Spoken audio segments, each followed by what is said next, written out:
Hello, everyone, and welcome to Looking Back and Thinking Forward, re-envisioning post-COVID-19 instruction for elementary learners. I am thrilled to be here with all of you today because I am thrilled to have this opportunity for us to do some thinking together and some unpacking as we plan for our next school year.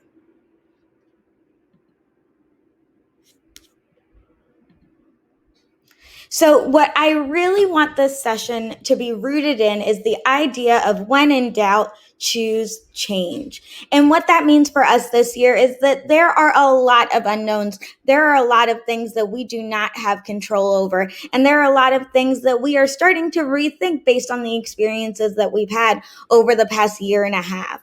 Because of those things, there's a lot of doubt about where do we go and what do we do next. What I want you to be thinking about today is that when in doubt, choose change. Sit with that discomfort, embrace the unknown, and commit to action and moving in a different direction. We have four major outcomes for our session today. What we're going to do is some celebration and reflection. So we're going to take a look back at that past year and a half to think about what are we taking from those experiences. We are going to really be unpacking this unique opportunity that we have right now as we re-enter our school buildings, as we re-enter post-COVID instruction, as we re-envision kind of where we're going next. What are our windows of opportunities and what are our catalysts for change? What's going to push us in the direction of new and different and exciting? We are going to do some moving from ideas to action. So we're going to do some visioning and planning. And then we are going to finish by talking about intentionality. And we're going to talk about making purposeful decisions that will ensure change in your classroom. So who am I? My name is Krishawna Goins. I am an early career educator and first grade teacher from Loudoun County, Virginia. I am a proud graduate of the Pennsylvania State University. We are class of 2019. I teach at a wall-to-wall project-based learning school, so that's a very unique context where we believe in authentic, challenging problems for every child every day. And what that means to us is that our students are engaged in learning through their own challenging problems and driving questions. So every single day my learners come in. Every single day, they are met with new, complex, and challenging problems, and those problems help to empower them as learners and leaders.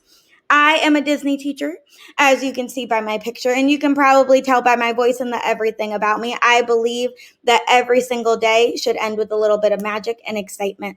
I am an anti-bias, anti-racist educator in progress. We always have room to grow, and we always have a new reason to learn.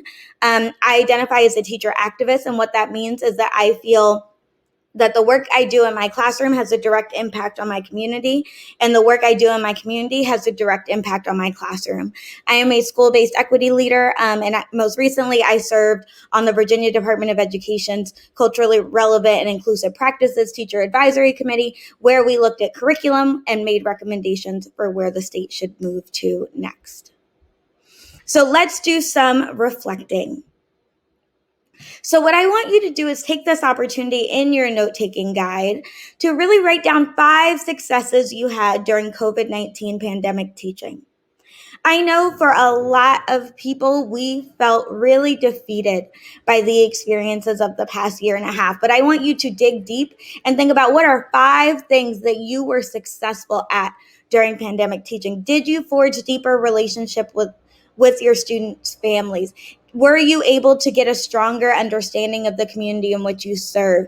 Were you able to advocate for your students in a way that you hadn't before? Were you able to bring fun to this experience? Were you able to provide comfort to students and enhance social and emotional learning experiences?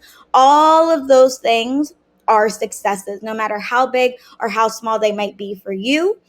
I want you to write down those 5 successes that you had during COVID-19 pandemic teaching. This is a great time to pause my recording and answer, and then come back once you are finished with writing down your 5 successes. So feel free to pause and answer.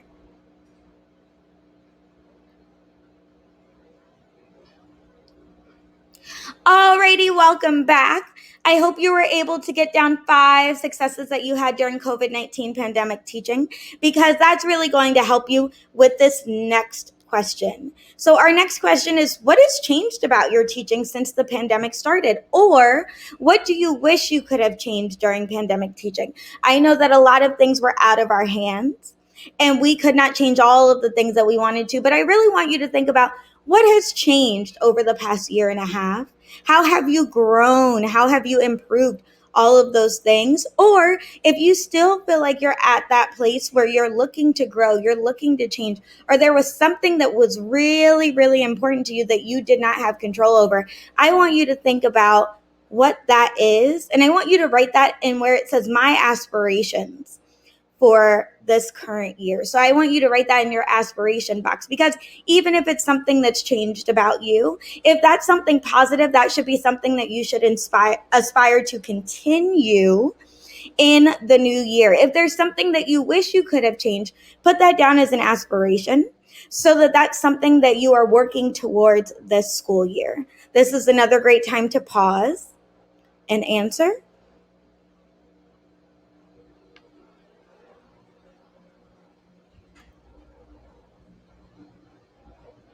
Alrighty, everyone, welcome back. So I hope that you have a little bit of a better understanding of what has changed, what has remained the same, what do you wish you could change in that next school year? Because what we're going to do is we're really going to take those 5 successes that you had during pandemic teaching. We're going to bridge them with how you have changed as an educator, or what you wish you could change as an educator. And that's really going to be our North Star in thinking about where do we go next? How do we re-envision pandemic teaching or re-envision post-COVID-19 instruction for our learners? So we are in this real moment of creative tension. And what I mean by this is that we know that comfortable and normal isn't enough. I know that we are in a rush to get back to something normal, but what we know is that we were all kind of burning out on normal as it was, right? And we know that we might have been a little bit comfortable before this pandemic, and this definitely pushed us out of our comfort zone. But maybe it did that in a good way, because we and our kids were burning out. And we know that a lot of what happened during pandemic teaching, right, caused our kids to burn out a little bit more, right? And it caused our teachers to burn out a lot more. So if we know that comfortable and normal isn't enough, we now also know that we're walking into another unprecedented year. None of us know what the next year is going to look like. Things continue to change and evolve every single day. I know that I keep a close eye on the news. I'm watching my school board meetings. I'm watching everything that's going on across the country. And I'm saying, wow, this is going to be another year of constant change, of frequent shifting, of continuing to do everything we can to keep ourselves and our babies safe. And because we're moving into another unprecedented year, we also know that our resources are continuing to get shorter and shorter. We know at the beginning of this pandemic, it was really all hands on deck, and everyone was pitching in to make sure that teachers and schools were successful and that our kids got a lot of the things that they needed. But we know that things are continuing to change. And because we're now hitting that year and a half, that 2-year mark, right, some of our resources that we had initially are going away. But we also know that with that comes new windows of opportunity. And with new windows of opportunity also comes new challenges. So we know that technological literacy and integration are now going to be at the forefront of a lot of our conversations when it comes to teaching and learning. We know that interactive and exciting teaching practices are now really revving up and really becoming things that are at the center of our conversations. We know that new needs are being identified for our teachers, for our schools, and for our students. And we know that culturally responsive and sustainable practices should always be at the heart of what we're doing. So what can we do if we know that comfortable and normal aren't enough? But we know that this year is unprecedented. We have no idea what is coming next. And we know that new windows of opportunities are opening, but new challenges are becoming barriers to those opportunities. What can we do? We can innovate with intention. And what I mean by that is that we can seize this new opportunity, right? As a chance for us to really dive deeper into some things that are really going to produce results for us as teachers and results for our students. So why you? Why now? Why should you have to do this? We've already done so much. Why do we have to change now? And it's really because we're at a crossroads.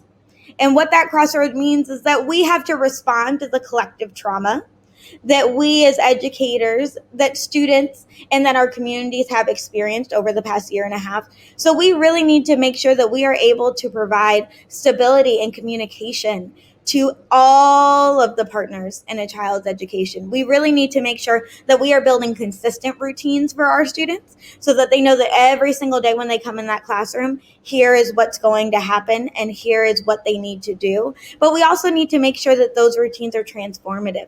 And what I mean by that are those routines producing agency for students? Are those routines allowing for students to have the ability to be change makers? Are those routines allowing for students to be the drivers of their own education? All of those things, right, is what would be a transformative routine.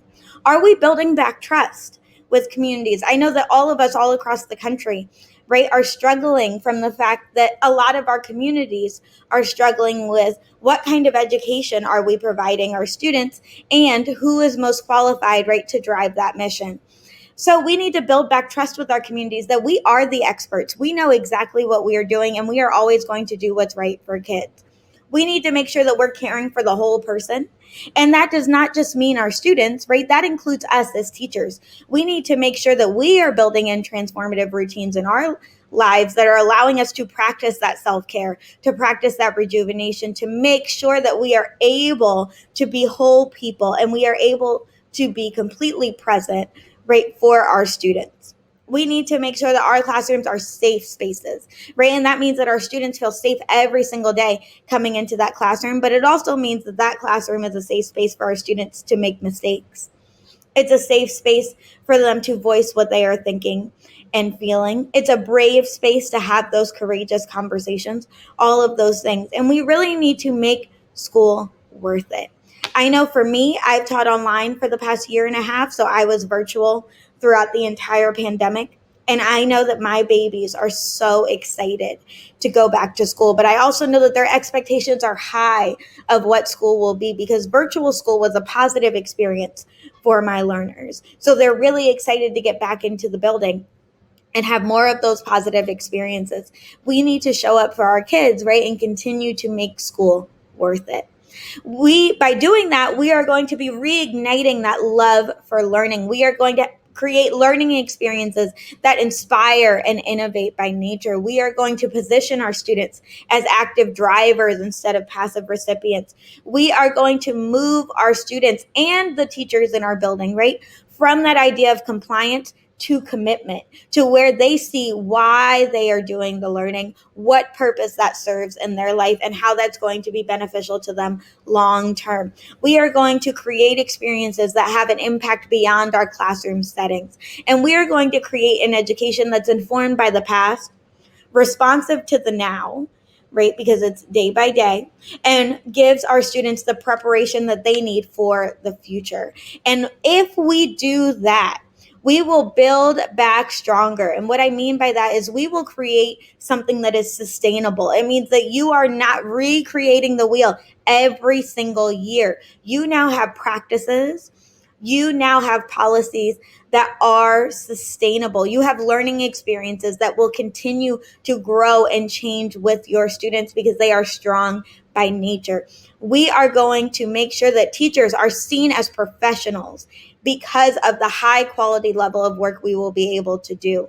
We are going to make sure that we have the inspiration and rejuvenation that we need to sustain this career long term. We cannot burn out in those first couple of years. We have to make sure that we are creating something that continues to keep us here for the long haul. And we need to make sure that we are seeing beyond the books, right? Our textbooks are great resources because they offer us a foundation, but they are not the end all be all. They are not going to determine the depths of our learning experiences. We are going to continue to seek out outside resources, right? To continue to nurture the minds, the hearts, and the spirits of our students. And what we really should be asking ourselves is, how are we going to use the learning from today and the past year and a half to really drive us forward into where we are going next?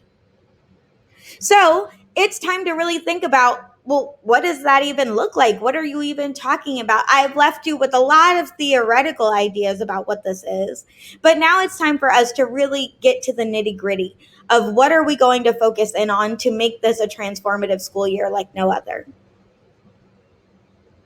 I really believe that this comes down to 4 things that will create pathways to student success. I think that at the heart of all of this is really high quality social and emotional trauma-informed practices. I believe that technology integration matters deeply for where we go next. But I think that your technology integration has to be meaningful. It has to be purposeful integration, not just using technology for technology's sake, using it for a specific purpose. And if we do those things right, we are going to move into student deeper learning, which means that students are not just regurgitating information. Students are living and breathing these learning experiences, and the standards, right, what we were supposed to teach them are going to stick with them, but also the impact of the experience is going to mean something to our students beyond just, can you take the test, right? Then at the end of that, right, teachers really driving that professional learning, but also teachers getting the support that they deserve to make these experiences happen. As we go through the next couple of slides, I'm really going to be painting a picture of what these things could look like in your post-pandemic classrooms. And feel free to pause at any time, write down some notes of things that you like or something that has inspired you or something that you think that you could do in your classroom, even if it has nothing to do with the examples that I provide. It might be something that just gets your brain thinking. So when thinking about SEL and trauma responsive practices, what we're really going to be breaking down here is that students feel seen, important, and valued within your classroom space.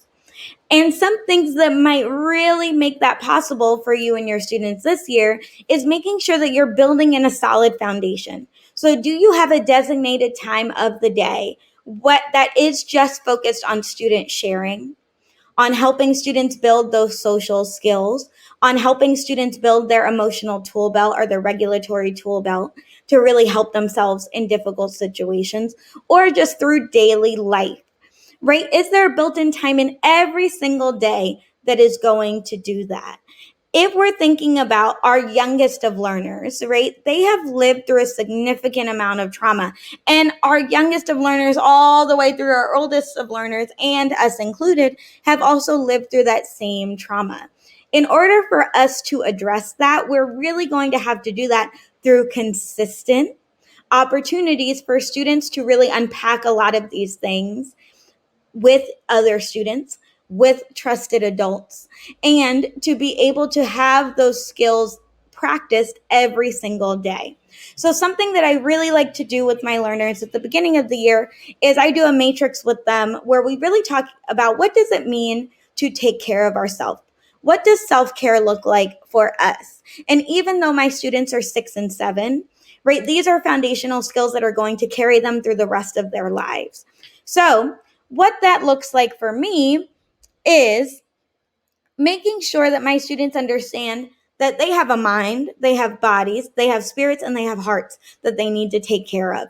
And those things require very different things from them, but all of these things are interconnected.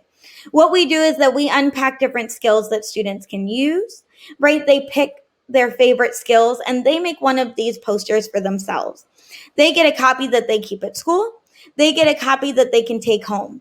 The reason that they have 2 copies is because I want them to be practicing these skills, right, in the context they learned them of school, right, so that they're doing that self-regulation during the day, that they're saying, Miss Goins, I'm feeling a really strong emotion right now, right? What I really think that I might need to do is I really think that I need to go to the calm down corner and do some mindful drawing for the next 5 minutes to reset my brain and my body. And then I can come back and listen to you, right? That lets me know as the teacher exactly what they need, and it helps them to calm down a lot faster. But I also want them to be practicing these skills at home, because that's another very authentic environment for them to be able to practice utilizing these skills. This also leads to family social and emotional learning, by families now having more tools in their tool belt to help their child regulate their emotions. Another thing that I really like to do with my littles is some energy checks. So this might be in the morning, this might be in the afternoon, and this gives me an idea of kind of where are we entering this space, right? How are we all coming in or showing up today? What I like to do is sometimes I use, emojis that I might choose 4 or 5 different emojis that express different feelings. And I might tell my kids, go get your magnet that has your name on it, or go get a Post-it note, right? And write your name on the back of that Post-it note. And then just put it on the board under what you are feeling right now. And that gives me a really good feel for kind of where is everyone at. And that gives me some data on which kiddos I might need to check in with later and have a longer conversation with, or a deeper conversation with, to help them unpack some of those tricky emotions.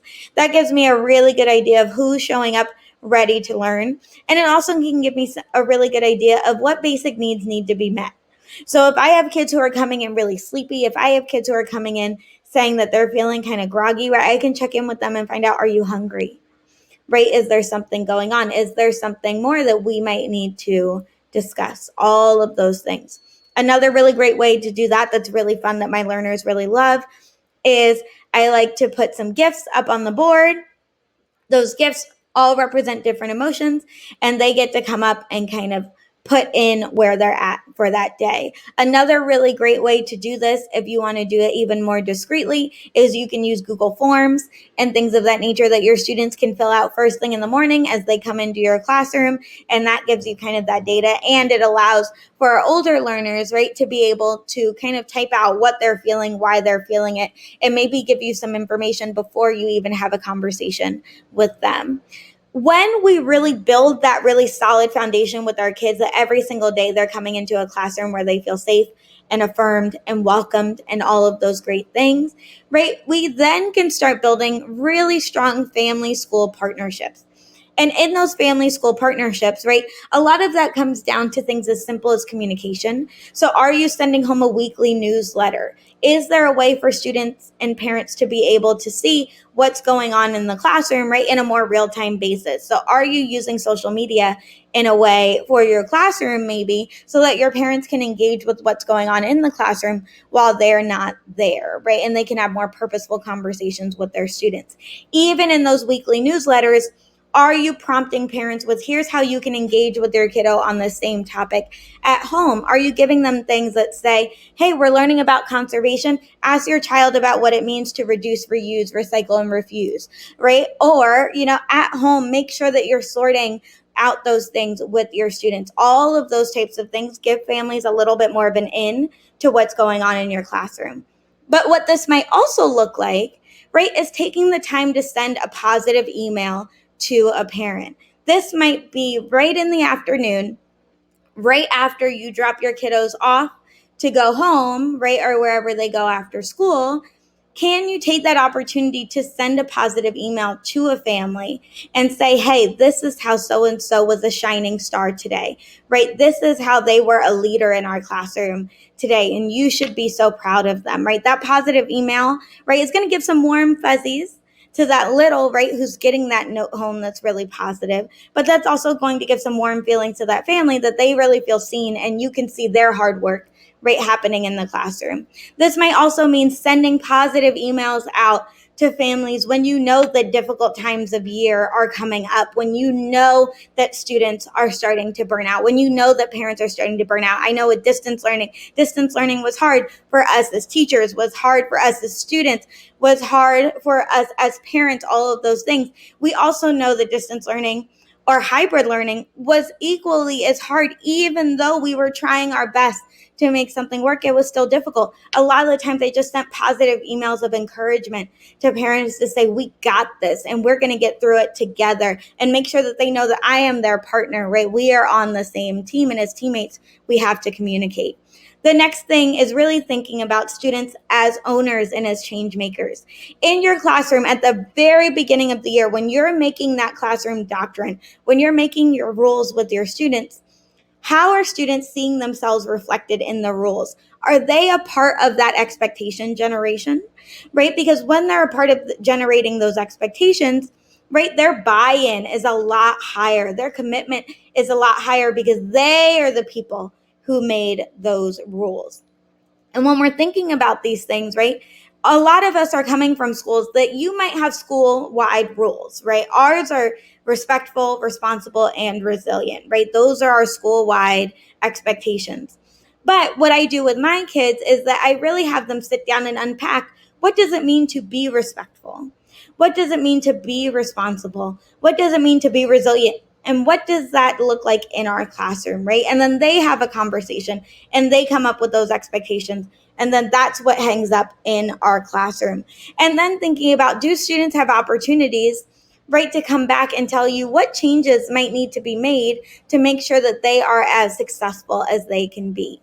It's really going to be important coming off of the past year and a half to have conversations with students about, what do you need to be successful in this classroom, right? And what does success look like for you? And in order for you to be the best student that you can be, what are your expectations of you as a student? What are your expectations of me as your teacher? What are your expectations of school? And what are your expectations of your families, right, as partners in your education? That conversation can give you a lot of really good information on who your learners are and what they need, and allow you to plan accordingly. Next, we're really going to be talking about technology.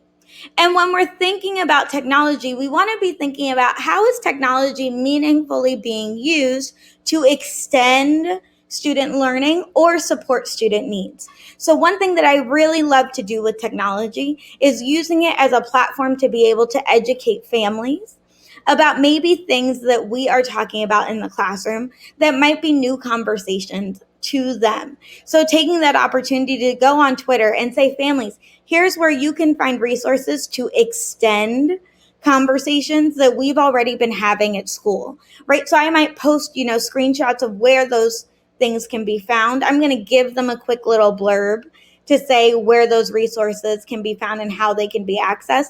But I might also leave some questions there to help guide conversations that are happening at home. So educating community is really going to be an important part of continuing to build that family school partnership, to make sure that all partners know exactly where they stand and what is needed to support that kiddo in the classroom. Another wonderful way to use technology is really to be able to provide that student voice and choice. And when you're thinking about student voice and choice, you can do so much with technology and choice boards. And choice boards are great when you're saying, here are different activities that you can choose from, but choice boards can also be used to deepen student understanding of concepts that you're working on. So here are two examples of things that I've done for my littles. So the first example is really that idea of, here is what I consider an expert board. My students last winter were learning about winter. They had so many questions and need to knows that extended beyond the time that we had as a group to learn those types of things. So what I did for them is I created basically what functioned as an advent calendar for them. Each of these boxes were a different day of instruction. And what my students would have is that they would have direct instruction from me, where I would tell them a little bit more about what they needed to learn. But then they also would have station and exploration time to go deepen their knowledge of the concept that we talked about today. So if my concept was winter weather for days 1 and 2, on day 1, winter weather day 1 would open. And once my students got their direct instruction, they then would go onto their devices. They would click on day 1, and they would be able to go to a whole choice board filled with more resources to learn about winter weather. then they would have the opportunity to really engage in that research. And remember, these are 6 and 7-year-olds who are engaging in purposeful research every single day to deepen their knowledge of that concept. I also did the same thing for every single unit we did this year, but I also made a school-wide one for Black History Month. And what I did was, since my kiddos could not go to the Museum of African American History and Culture, right, because we're in the middle of a pandemic, I really did everything that I could to bring that museum to them. And what happened was, all of the students in our school building had access to this museum. We had so many kids who tried to use it that there were times where the system would go down because Google Drive could not sustain as many kids who were on it at one time. But what would happen was, behind each one of these pictures, when they clicked on them, they were taken to a choice board that was filled with different people that they could learn about, with different interactive experiences that they could do to really engage deeply with Black history and Black culture. And it was the most amazing and transformative experience, because then my kids also had a Padlet where they could go to share about what they learned. And my kids were seeing what kindergartners were learning and how they were representing that learning, all the way up to how 5th graders were learning things and what they were learning. And it was really amazing to see maybe a kindergartner and a 5th grader both learned about the same person, or both learned about the same era of history, but the way they were able to express what they knew was just a little bit different. You could really see how that learning got deeper and deeper as kids really matured through those grade levels. So those are opportunities that you can provide student voice and choice by really using choice boards for beyond. Right here are 3 different activities you can do. You can really use them as a place to springboard student curiosity and research. The other thing that you can do with technology is really elevating assessment. And what I mean by elevating assessment is meaning that you are using technology purposefully to allow students more opportunities and more diversity of the ways that they can show what they know. So when thinking about, right, paper pencil assessments, while those assessments might give us really good data, they are not necessarily inspiring to students or exciting to students. And they're not inspiring or exciting to us as the people who are facilitating those assessments. But some things that you can use to do assessments are things like boom cards, where boom cards are super fun and interactive digital learning cards that students can do, where they almost function as flashcards, but they are interactive. And what's great about boom cards is that you get that data immediately. So boom cards scores and assesses students and analyzes, right, where are holes that you might need to fill for that kiddo, or where is that kiddo really excelling, right? The next are technology like Flipgrid. Flipgrid is awesome because it's a video making technology. So my kids this year learned about economics, and their final assessment, or their public product, was creating Shark Tank pitches for their businesses, right? And they were amazing what the kids could come up with. They can edit their videos on there. They can add things to their videos. They can do really amazing things using that software. And that software is a really great way for you to get an understanding of where your kids are, but in a way that's more inspiring to them. Right, Kahoot we've had for a really long time, and that's almost like a digital quiz system that you can use with your students. And you can either do that whole class, or you could do that individually, that students are working on Kahoot. Nearpod is awesome because Nearpod is an interactive system that you can be using that allows you to create whiteboards for your students, where you're able to see all of their whiteboards as they're working on the screen. It allows you to share student work. It allows you to push out videos to students. It allows you to push out questions. It allows you to do live models with students, but also self-paced models that they can do on their own. So a lot of the times for my reading groups, I was using Nearpod to work with them. You can use Wixie, which is another digital kind of creator space that students can use to show what they know. And you can use Padlet, which is a great place for students to be able to drop in different resources and different things that they are learning, and different kind of even taking pictures of paper assessments that they have worked on. All of these things really lead us into student deeper learning, which means moving our students from just being learners to actually being leaders within our classroom space, and being those kind of instructional leaders within our classroom space. So one thing that is really important to me is the idea of authenticity and the idea of student voice and choice, and really giving students an opportunity to say, this is the way that feels most comfortable to me to show you what I know. Right? We did a whole project last year on leadership, and I left it up to my kids to really tell me What do you need, or what are you going to do to teach us about what you know about leadership, right?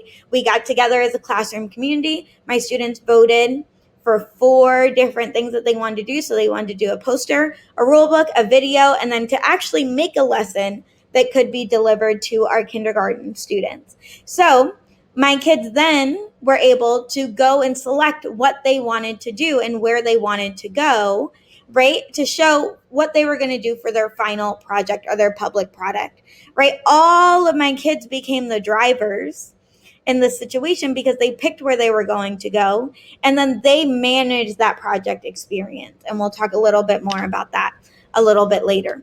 Because of these student-driven open-ended learning opportunities, my students have a new opportunity to engage with each other because they can actually offer each other feedback and more ideas for how to improve upon their work, because they are the people who are really in charge of that learning experience, right? I'm a facilitator of knowledge, whereas they are active participants. Something that is really important is when students are giving feedback to each other, that leads them to deeper processing of the concepts that you are teaching in the classroom. Now, when you're setting your students up to do this successfully, right, you want to remind them that feedback should always be helpful, kind, and specific, right? But that they have the opportunity to help someone else enhance their work, and then someone else is going to give them that feedback to make their work even better. And that they have some options, right? They can say, thank you so much for that feedback, I'm going to go make those changes right now. Or they might choose to say, no, thank you, right? That's feedback that I am not going to take because that's something about my project that I actually like, right? So that ties in those social and emotional learning skills that we were talking about earlier, right, with those skills that are leading to that intellectual rigor and challenge, by them really having to provide reasoning for the decisions that they're making and be able to justify why they are doing what they are doing to a peer who's working on the same thing. The other thing is that your classroom should be a place that centers fun and joy. So there's no reason that all of our assessments or all of our learning experiences, right, have to be cold cut and dry, right? I know that next year we are making up for some things that we could not accomplish with our learners, right, through a virtual or a hybrid format. I know that we have lost ground on certain things, but that doesn't mean that we revert to things that are not joyful for us or for our students, right? It means that we really have to ramp up the joy. So something that I have really enjoyed doing with my learners over the past couple of years is really these virtual field trip experiences. And what that looks like in my classroom is that my students become explorers to a place that is completely unknown to them, or a place that they're really excited about. So some of their favorite places are Legoland and Disney World. And what I do with those experiences is that even though my students are fully immersed in this field trip, right, and this might be virtual or this could be in person, sometimes we bring the magic to them right at school.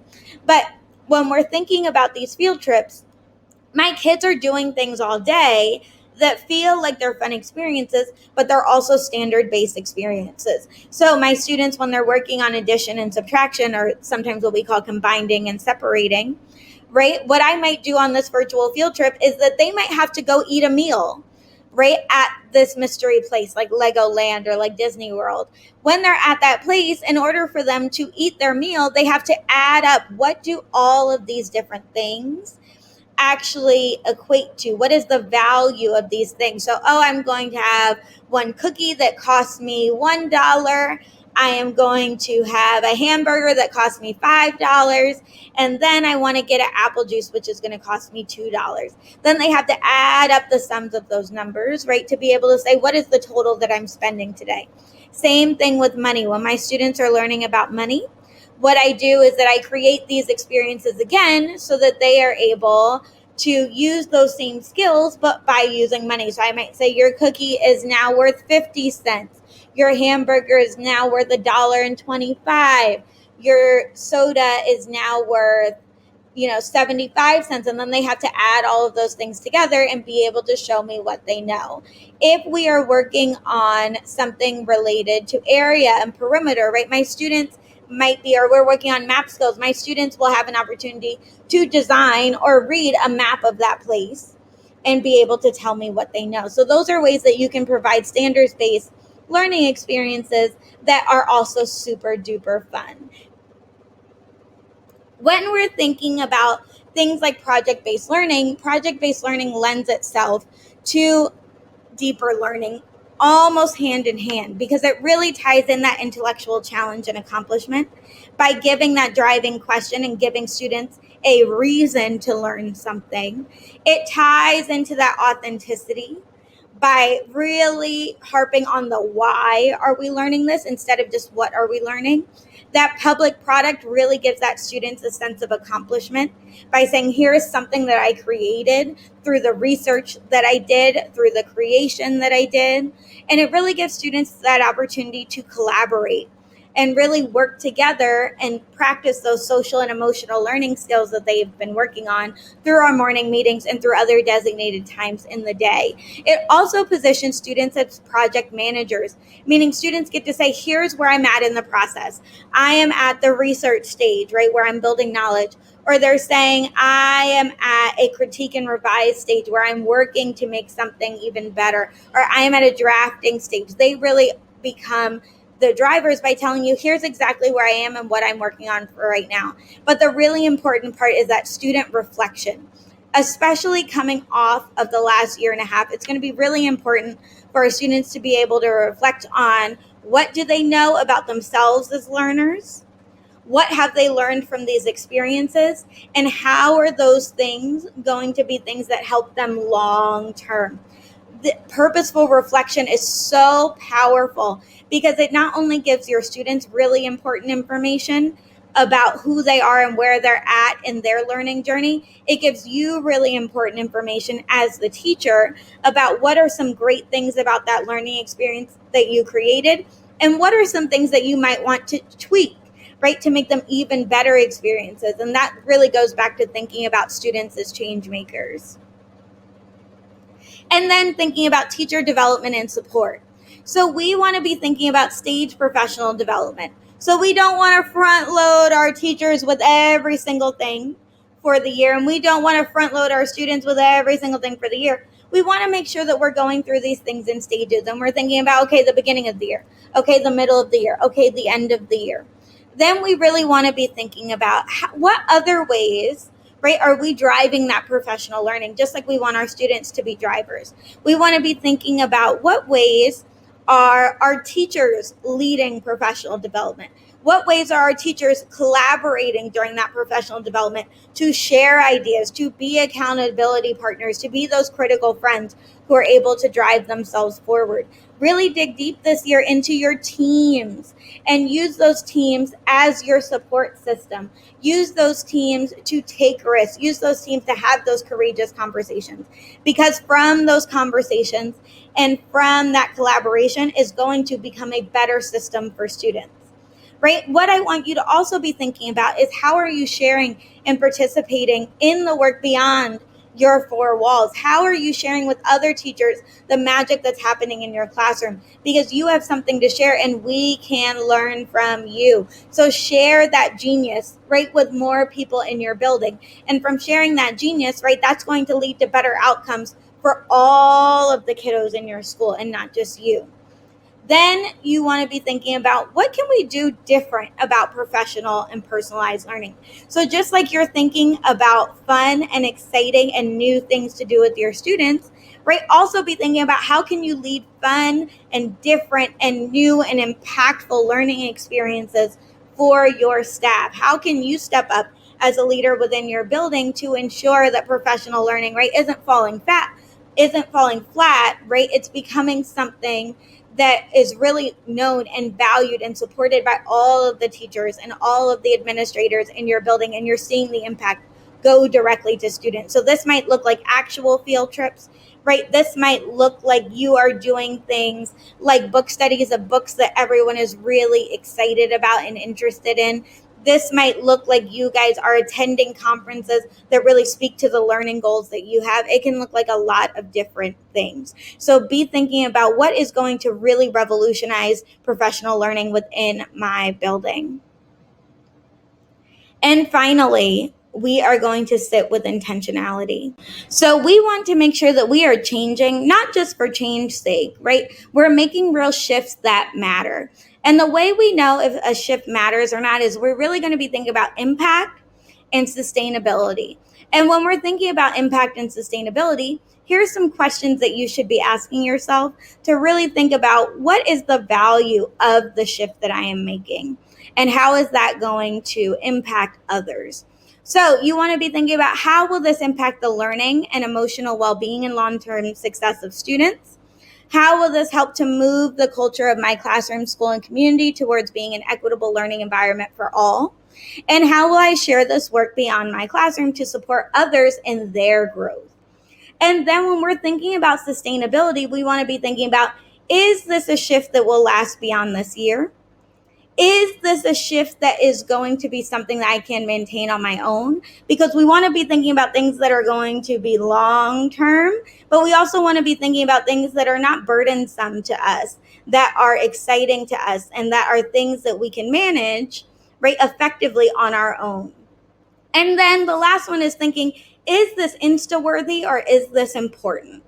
And what we see is that we are in a time in education, right, where we feel like we have to post and share and show everything that we're doing, right? And some of those things that you see on Instagram are awesome, right? Those are shifts that are going to have a really big impact in our classroom.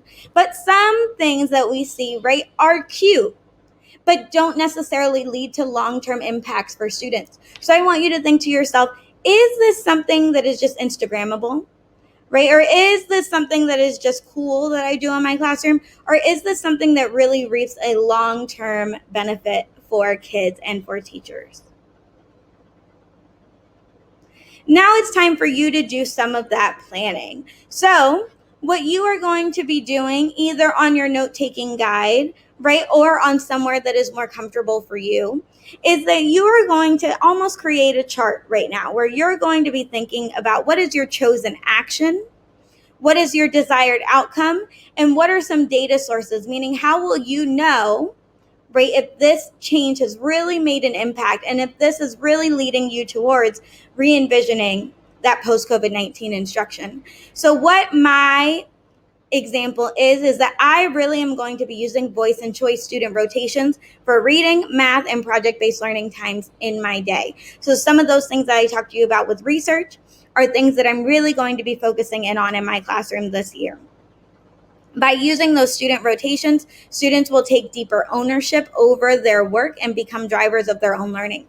That's my desired outcome. That is what I hope will happen based on this change. And in order for me to really check myself and know if this is reaping the benefit that I thought it would or that I want it to, my examples of things that I'm going to be pulling are student work. I'm going to be taking observational notes. I'm going to be using video and voice recordings that they are working on for their projects. And I'm going to be using rubrics when I score their projects to see how much ownership did the student really have over this project. This is a really great time to pause and do that planning for however long you need to try to be able to leave with 4 or 5 solid things that you are going to do that really center that student social emotional learning and trauma responsive practices, that really center the idea of meaningful technology integration, that center student deeper learning, and that center that teacher support and development. So you can feel free to pause and plan now, and then you can hit play as soon as you are ready. Happy planning. Welcome back, everyone. I hope that you had some time to pull some great ideas out of your brain of things that you really want to focus on for this year. We are now just going to do some quick wrap-ups. So what, now what? Now what? You need to use your plan that you created today, right? And continue being intentional with your decision making and doing what is best for students. Use your resources, find the helpers, and ask for help. This does not need to happen in isolation. This does not need to happen in your bubble, right? Do not recreate the wheel on your own. Collaborate with the other brilliant minds in your space, and this includes your students, right? And be the change. Do not be afraid to take the leap. Your students and the future of education is really dependent on you to make those shifts and make those changes so that we can build back stronger. Life begins at the end of your comfort zone, right? We all know this to be true. So take on this year with a renewed energy and spirit, knowing that you have the power and the expertise to build back better for your learners. Thank you so much for taking the time to be with me for today and taking the time to really unpack how you are going to start this year off with so much success. Please let me know if you have any questions, wonderings, or if there is any way that I can support you or your work, or if you would like to collaborate. You can connect with me via my email. Find me on Instagram at Small Teacher Big Heart. Find me on Twitter at Miss Goins GPE. And find me on LinkedIn at Krishawna Goins. I can't wait to hear from you, and I'm wishing you a successful, amazing, and magical school year in the 2021-2022 school year. Talk soon. Bye, everyone.